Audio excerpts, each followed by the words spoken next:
Tara Reid, we say thank you. Thank you to Tara Reid. She came on the show last night. Do you know who she is? There's a good chance you don't. Tara Reid made very credible, very serious allegations against Joe Biden, claiming she was sexually assaulted by the then senator back in 1993. She has some evidence to back up her claim. We don't know if it's true or not. Joe Biden has denied those charges, but it's so interesting that she has essentially been shunned by the mainstream media, whereas Christine Blasey Ford, remember her? When she came forward with her allegations of sexual misconduct against Judge Kavanaugh, the whole world stopped and listened. And in the aftermath of those hearings, she was lauded and worshiped, given awards. Christine Blasey Ford remains an icon for many on the left, whereas Tara Reid just shunned, and she's off on her own. And she has a lot more evidence to bring to the table than Christine Blasey Ford. We'll see what happens. But regarding Joe Biden, you know, it's so often with the media, everything is the opposite of what they say. They'll tell you that Donald Trump is the predator and Joe Biden is Mr. Clean. We've seen the images, though, for ourselves, and it doesn't quite work out that way, does it? Doesn't seem that way, at least. And I want to tell Joe Biden something.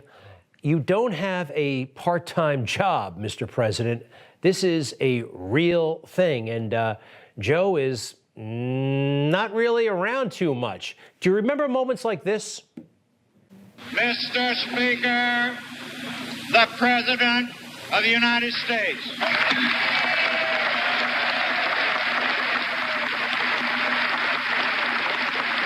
A State of the Union address happened pretty much every year. Technically, if Joe were to speak before a joint session, it's not the State of the Union because he just got there. They would call it a address to the joint session or something like that, not a State of the Union. Every president does one as soon as they're elected, about a month or so later. You see all these presidents going back 40 years. Each of them spoke to a joint session before the 1st of March. Joe Biden hasn't done that, and it doesn't seem to be on the horizon at all. And neither does a standard press conference. We all remember that Donald Trump, available basically around the clock for the press, not so much Joe Biden. He takes questions multiple times a week and looks forward to continuing to do that. And as soon as we have a press conference set, we'll let you know. Sure. Those sprays, though, are not an ideal forum for us to be asking questions. He can't hear us half the time. We get maybe 2 questions and then we're shuffled out. So why hasn't he answered questions from the press at this point? Is it just that he's too busy?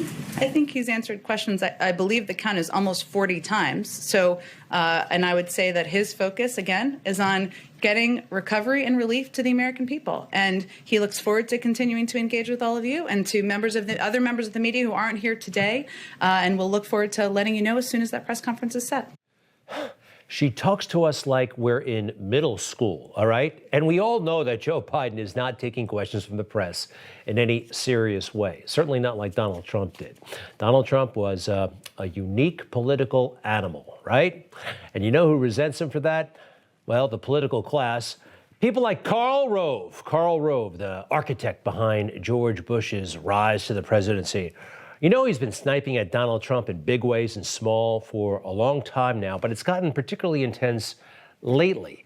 Well, finally, the president is firing back. But I do want to show you that Karl Rove is not some political genius. He's not. Do you believe that he's the Republican who has the best shot of winning the White House, yes or no? No.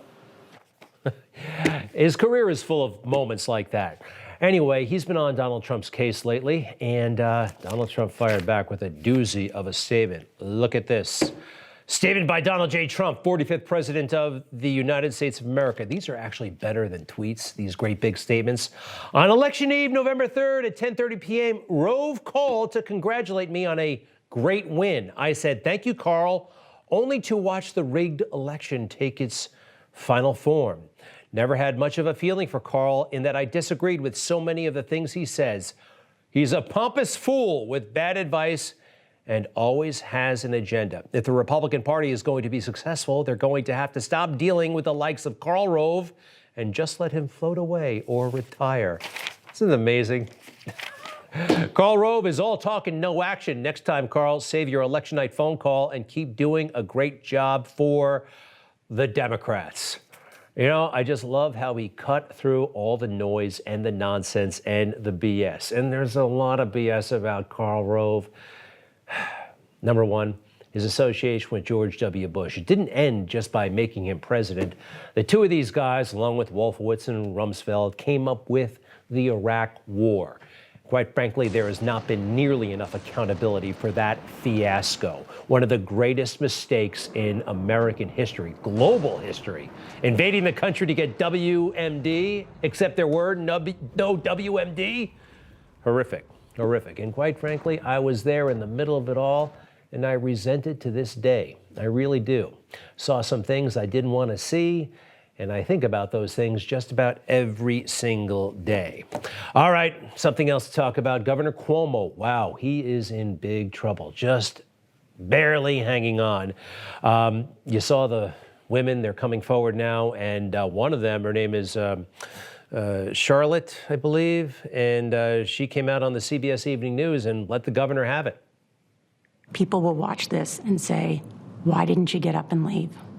It didn't feel like I had a choice. He's your boss. He's my boss. He's everyone's boss.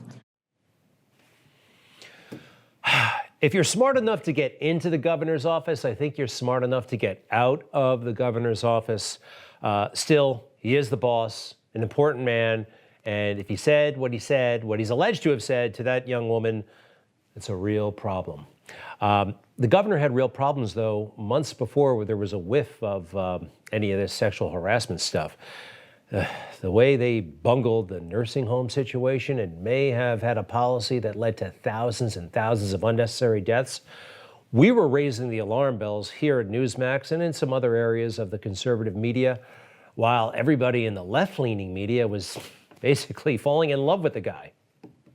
This has been a remarkable show of leadership by Governor Cuomo in recent days. Real leadership of the kind the President of the United States should have provided. Garnering the nickname America's Governor, I think you saw it right there. He is conveying incredible strength in the face of this pandemic. Few people have a better understanding of how to manage the pandemic than you do. He's providing hope, but not false hope. Governor Cuomo has become a national leader. For a lot of people, Andrew Cuomo has become the leader of the Democratic Party. Governor Cuomo, I think, is one of the heroes on the front lines. You know, just about everybody you saw there, vain, self-involved, superficial, and no wonder why they would give somebody else who's vain, self-involved, and superficial such high marks. Remember that about the mainstream media. It is almost always style over substance, style over substance. That's how they operate, and that's what they notice. All right. You know, we do have a crisis at the border. The Biden administration is calling it a challenge at the border. But think of this. If you fly into America, you've got to go through all kinds of testing and protocol and prove that you don't have COVID. But if you walk into America, just come right on in. That's the situation at the southern border. Why the discrepancy between people coming into, say, JFK from another country and coming in on foot from Mexico into Texas? It's just incredible. And I think there's a huge political motive here, yes, to get those folks who are coming in from the South to vote Democratic ultimately. But again, they're calling it a challenge, not a crisis. I'll say this for Barack Obama. He called it for what it was. He really did. We now have an actual humanitarian crisis on the border that only underscores the need to drop the politics and fix our immigration system once and for all. And with Joe Biden, who was then vice president, it's pick up the politics, pretend it's not a crisis, and let the problem get even worse.